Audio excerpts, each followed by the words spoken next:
बिस्मिल्लाहिर्रहमानिर्रहीम। तजवीदुल कुरान का कोर्स की वीडियो है हमारी 2, जिसमें आज हम सीखेंगे इल्म तजवीद, यानी कि हम कुरान पाक को गलत पढ़ने और बेकायदा पढ़ने से कितनी गलतियाँ होती हैं और किस तरह की गलतियाँ होती हैं।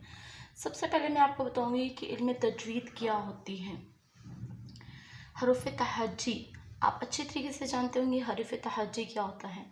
अलिफ से लेकर या तक तमाम हरूफ को सही अदा करना इल्म तजवीद कहलाता है। ठीक है, अलिफ से या तक हरूफ तहज्जी को सही अदा करने को इल्म तजवीद कहते हैं। और कुरान पाक के अल्फाज को गलत पढ़ने और बेकायदा पढ़ने से 2 तरह का नुकसान होता है।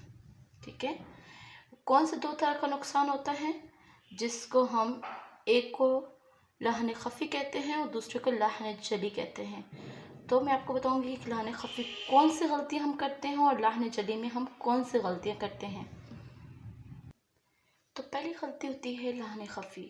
कुरान पाक के हरूफ को हसीन करने के लिए जो कवायद मुकर्रर हैं, इनके खिलाफ पढ़ना लहन खफ़ी कहलाता है।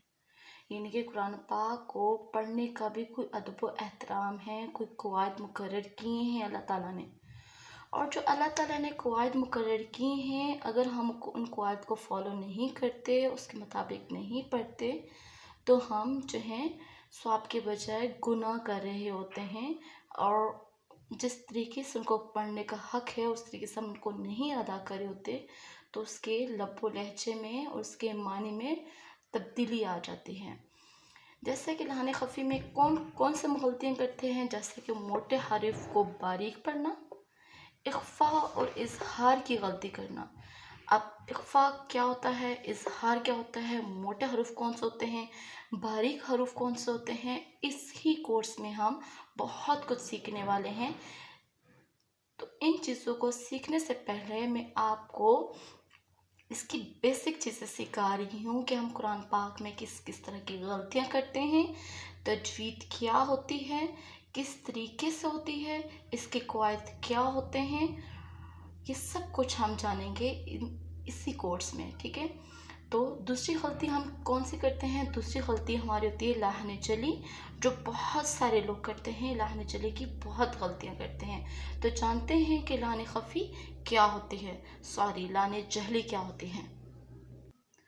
लहन जली, इसकी 4 सूरतें होती हैं। नंबर 1, एक हर्फ की जगह दूसरा हर्फ पढ़ना। यानी कि जैसे आप देखें ये कॉफ है, ठीक है, इसका मुखरिज कहाँ से अदा होना होता है, और कैफ ये बारीक, ये मोटा अदा होता है और ये बारीक अदा होता है। हम कॉफ की जगह क्याफ पढ़े होते हैं या फिर काफ की जगह कॉफ पढ़ होते हैं। ठीक है, तो हम यहाँ पर बहुत गलती करते हैं, यानी कि दोनों को सेम ही पढ़ते, दोनों को काफ पढ़ होते हैं। दोनों काफ नहीं है, बल्कि ये कॉफ और ये काफ है।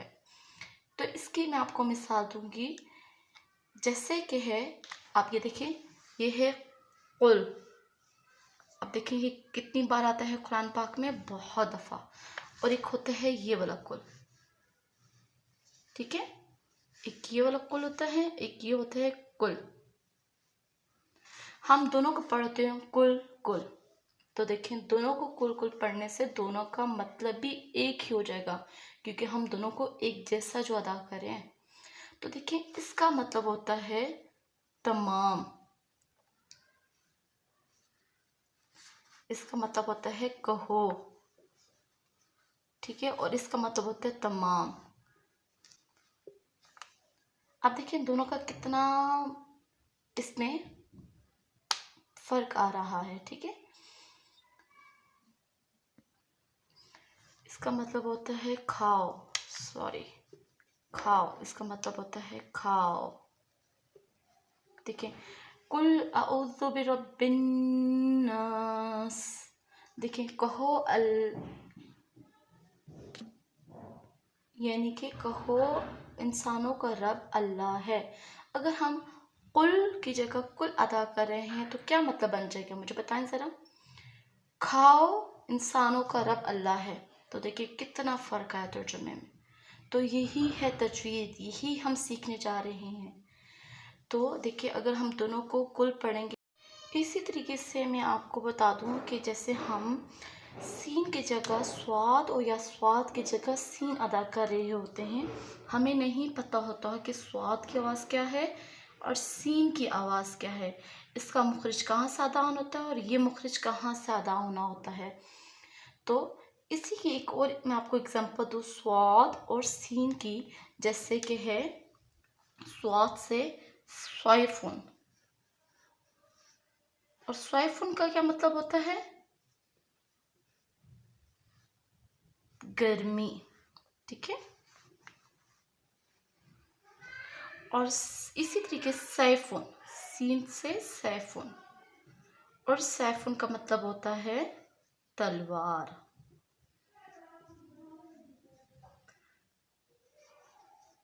ठीक है। अगर हम दोनों को सैफुन सैफुन पढ़ें तो दोनों का मतलब तलवार तलवार हो जाएगा। देखिए जैसे अल्लाह ताला कुरान पाक में इरशाद फरमाता है कि गर्मी बहुत ज़्यादा होगी है, या जहन्नुम की गर्मी बहुत ज़्यादा होगी, उसकी आग से बहुत गर्मी होगी। तो हम क्या कहेंगे, अगर हम दोनों को सैफ सैफ पढ़ें तो दोनों का क्या तर्जुमा हो जाएगा, जहन्नुम की तलवार बहुत ज़्यादा हो जाएगी। नाउज़ बिल्लाह। देखें हम दोनों को सैफुन सैफुन पढ़े हैं, हम इसके मुखरिज से वाकिफ़ नहीं हैं, तो हम दोनों के तर्जुमा भी इनका बदल जाता है हमारे गलत अदा करने से। तो हम इस कोर्स में इनके मुखरिज सीखेंगे और किस तरीके से अदा करना है, एक एक लफ्ज़ हर हर्फ का हम बहुत अच्छी तरीके से सीखेंगे। इख्फा क्या होता है, इजहार क्या होता है, किन हरूफ को मोटा पढ़ना है, किन हरूफ को पतला पढ़ना है, कौन सा हर्फ कहाँ से अदा होना होता है, हम इसमें ज़बर ज़ेर पेश सब कुछ सीखेंगे। इसी तरीके से इसकी चार, मैंने बताया है, चार सूरतें होती हैं। नंबर एक हर्फ को दूसरी हर्फ से अदा करें, यानी कि कॉफ की जगह क्याफ पढ़ते हैं या फिर क्याफ की जगह कॉफ पढ़ते हैं। इसी तरीके से स्वाद की जगह सीन पढ़ते हैं, सीन की जगह स्वाद की आवाज़ निकाल होते हैं। इसी तरीके से बहुत सारे और भी एग्जाम्पल हैं, जैसे हमज़ा और आइन की आवाज़, हमज़ा और आइन की आवाज़ का भी हम फ़र्क नहीं रखते, दोनों को एक जैसा ही अदा कर होते हैं। मैं आपको उसकी भी एग्जाम्पल दे देती हूँ। तो देखिए ये हमज़ा, अलिफ के ऊपर जब कोई भी हरकत होगी तो हम उसको हमज़ा ही पढ़ेंगे। अगर जब इसके ऊपर कोई हरकत नहीं होगी तब ये अलिफ पढ़ा जाता है। देखें यहाँ पर अलिफ के ऊपर ज़बर है तो हम इसको क्या पढ़ेंगे, हमज़ा। इसी तरीके से आइन, अगर हम इन दोनों के मुखरिज से ना वाकिफ़ हैं, हमें नहीं पता कि इनको किस तरीके से अदा करना है, तो हम दोनों को क्या पढ़ते हैं, आजालुन, और इसको भी पढ़ते हैं आजालुन। तो दोनों का मतलब देखिए, इस आजालुन का मतलब है मौत का वक्त और इस आजालुन का मतलब है जल्दी। अगर हम दोनों को आजालुन आजालुन पढ़े हैं तो दोनों का मतलब क्या हो रहा है, मौत का वक्त, मौत का वक्त। जैसे कुरान पाक में अल्लाह ताला फरमाता है कि नमाज के लिए जल्दी करो, नमाज के लिए जल्दी करो। अगर हम इसको आजलुन पढ़े हैं और आजलुन नहीं पढ़े बल्कि क्या पढ़े हैं, आजलुन पढ़े हैं, तो तर्जुमा क्या बन जाएगा कि नमाज के लिए मौत का वक्त। अस्तगफिरुल्लाह, नाउज़ बिल्लाह। देखिए कितना बड़ा गुनाह है कि हम तर्जुमे में कितनी बदल बदल कर रहे हैं, तो हम स्वाब के बजाय गुनाह लूट रहे होते हैं। तो प्लीज़ हमारे इस कोर्स, हमारी इस वीडियो के साथ, हमारे इस चैनल के साथ जुड़े रहें। इंशाल्लाह आप बहुत कुछ सीखेंगे, कुरान पाक के हर हर्फ को किस तरीके से अदा करना है। तजवीद सीखने के बाद आप बहुत अच्छी तरीके से पढ़ पाएंगे इंशाल्लाह। तो इसी तरीके से इसकी गलती नंबर 2 है, जो हम ज़बर ज़ेर और पेश में गलती करते हैं। किस तरीके से गलती करते हैं, इसकी दूसरी सूरत क्या है कि ज़बर ज़ेर पेश की गलती करना। दूसरी गलती ज़बर ज़ेर और पेश की गलती हम बहुत ज़्यादा करते हैं। जैसे मैं आपको बहुत अच्छी एक एग्जांपल दूंगी कि आप खुद ही समझ आएंगे कि हम कितनी बड़ी गलतियां करते हैं कुरान पाक को पढ़ते हुए, और बहुत ज़्यादा स्पीड लगा कर पढ़ने वालों के लिए बहुत ही सबक आमोज़ ये एग्जांपल है। अन अम ता की जगह अगर हम पढ़ें अन अम तू, सिर्फ ज़बर को हटा के अगर हम पेश पढ़ लेते हैं तो देखिए तर्जुमे में सिर्फ ज़बर की जगह पेश पढ़ने की वजह से कितनी तर्जुमे में चेंजिंग आती है। देखिए अनआमता का मतलब है तूने इनाम किया। अगर हम उसको पढ़ देते हैं अनआम तू पढ़ते हैं तो इसका तर्जुमा हो जाता है मैंने अनाम किया। तो देखिए अगर अल्लाह ताला फरमाते हैं यानी कि अल्लाह ताला पैनबी को फरमाते हैं कि ए पैनबी कह दीजिए कि तूने इनाम किया, यानी कि हमारे पैनबी या हम सहाबा कराम को अल्लाह ताला फरमाते हैं कि ए सहाबा कराम, ए अम्बिया कराम, ए प्यारे रसूल, आप फरमा दीजिए कि तूने इनाम किया, यानी कि अल्लाह ताला अपने आप को मुंतखब करते हुए कहते हैं। और अगर हम वहाँ पर ये पढ़ दें कि मैंने इनाम किया, अब हम सहाबा कराम कह रहे हैं कि अल्लाह तूने इनाम किया हम पर, तूने हम पर फजल करम किया, तूने हम पर रहमत की, तूने हम पर इनाम अता फरमाया। तो अगर हम उसकी जगह कहें मैंने इनाम किया तो अस्तगफिरुल्लाह ये कि यानी कि हम शिर्क कर रहे होते हैं, अल्लाह की जगह ख़ुद को वहाँ पर कंसिडर कर रहे होते हैं। तो देखिए कितनी बड़ी गलती कर रहे होते हैं, ज़बर से पेश की गलती कर रहे होते हैं। तो खुदा का वास्ता है कुरान पाक को एक एक लफ्ज़ को अच्छी तरीके से अदा किया करें ताकि इसके तर्जुमे में चेंजिंग ना है, उसकी तब्दीली ना आए और हम स्वाब के बजाय गुनाह ना हमारे मतलब स्वाब के बजाय गुनाह ना लिखे जा रहे हों। इसी तरीके से तीसरी गलती जो है किसी हर्फ को ज़्यादा या कम कर देना। यानी कुछ लोग होते हैं जिस लफ्ज़ को खींचना होता है उसको खींचते नहीं है, जिस लफ्ज़ को खींचना नहीं होता उसको इतना धड़ खींच के पढ़ होता है और उनको पता नहीं होता कि इस लफ्ज़ को कितना अदा करना है, कितना लंबा खींचना है, कितना थोड़ा खींचना है, या कितना 1 उंगली के बराबर खींचना है, या 4 उंगली के बराबर खींचना है, या 2 उंगलियों के बराबर खींचना है। तो तीसरी गलती करते हैं इनके हर्फ को ज़्यादा या कम कर देना।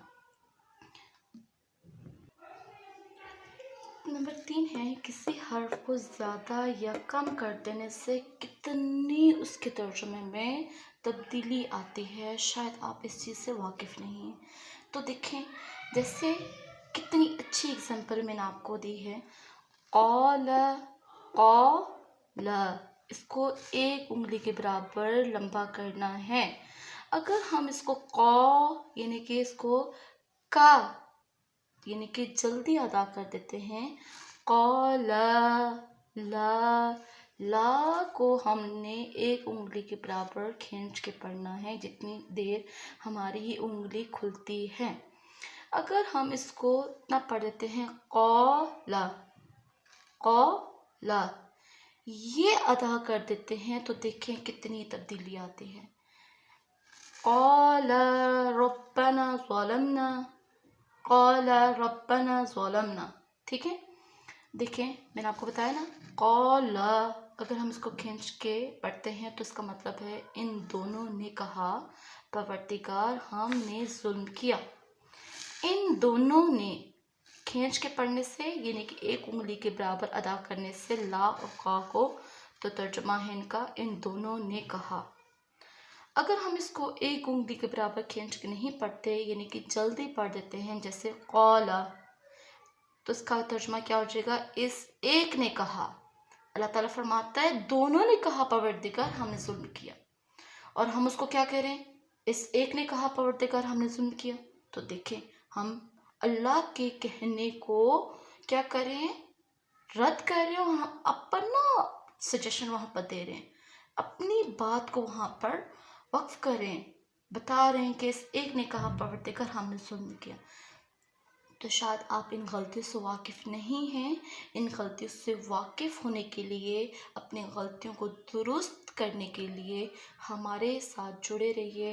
अब्दुल बासित यूट्यूब चैनल को देखते रहिए और बहुत कुछ सीखते रहिए।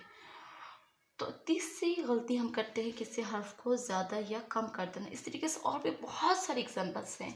मैंने अगर बहुत सारे एग्जांपल्स देना शुरू कर दी तो वीडियो बहुत लंबी हो जाएगी, इसलिए क्या कहते हैं समझदार के लिए इशारा ही काफ़ी होता है। तो आप समझ चुके होंगे कि हम हर्फ को ज़्यादा या कम कहाँ करते हैं। तो प्लीज़ अपनी गलतियों को दुरुस्त करिए। तो चौथी गलती हम कौन सी करते हैं? चौथी गलती जो है, हम साकिन हर्फ को मुतहरिक और मुतहरिक को साकिन करते हैं। ये मुतहरिक साकिन क्या होता है, यही तो जानने के लिए हमने ये कोर्स शुरू किया है। बहुत कुछ सीखने को आपको मिलेगा यहाँ। साकिन को मुतहरिक और मुतहरिक को साकिन पढ़ना। तो अब आप समझ होंगे ये साकिन और मुतहरिक क्या होता है। जी कोई बात नहीं, हम बताएंगे हम आपको कि साकिन हरूफ कौन से होते हैं, मुतहरिक क्या होता है। आप एक एग्जांपल देखें, आप बहुत अच्छे तरीके से समझ जाएंगे कि साकिन और मुतहरिक क्या होता है। खलक, खलक, यहाँ पर क्या हो रहा है, हर्फ को मुतहरिक कर रहे हैं, हरकत दे रहे हैं यहाँ पर। खलक न को खलक न, अगर हम इसको पढ़ते हैं खलक, खलक, ये कलकला वर्ड है।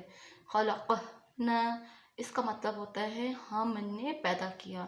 और खलक़ना यानी कि हर्फ को हम साकिन कर रहे हैं, यहाँ पर स्टॉप कर रहे हैं, इसने पैदा किया। खलक़ना का मतलब होता है इसने पैदा किया। और खलक, अब समझ होंगे कि मैं किस तरीके से साउंड निकाल रही हूँ। खलक़ना, हमने पैदा किया। अगर अल्लाह ताला फरमाता है कि इंसान को हमने पैदा किया, तमाम मखलूक़ात को हमने पैदा किया, और अगर हम उसकी जगह पढ़ें तमाम मखलूक़ात को इसने पैदा किया, इंसान को इसने पैदा किया, इसने पैदा किया, क्या मतलब? हम अल्लाह के हर्फ के साथ क्या करें, हम अपने हर्फ को लगा रहे हैं, तो हम क्या कर रहे हैं, स्वाब के बजाय गुनाह कर रहे हैं। नाउज़ बिल्लाह, नाउज़ बिल्लाह, बहुत बड़ी गलती हम कर रहे हैं। तो ये होती हैं दो तरह की गलती हम कुरान पाक में करते हैं। एक लाहन खफ़ी होता है और दूसरा लाहन जली होता है। तो लाहन जली की 4 सूरतें होती हैं जो मैंने आपको बहुत अच्छे तरीके से बताई हैं। और अगर इस तरह की गलतियां हम नमाज में करते हैं तो नमाज टूटने का अंदेशा होता है, वो हमारी नमाज नाकाबिले कबूल होती है। तो प्लीज़ अपनी गलती को दुरुस्त करें, और इन गलती को दुरुस्त करने के लिए हमारा पूरा कोर्स को सीखें, हमारे साथ जुड़े रहिए। अब्दुल बासित यूट्यूब चैनल को सब्सक्राइब करें, शेयर करें, लाइक करें।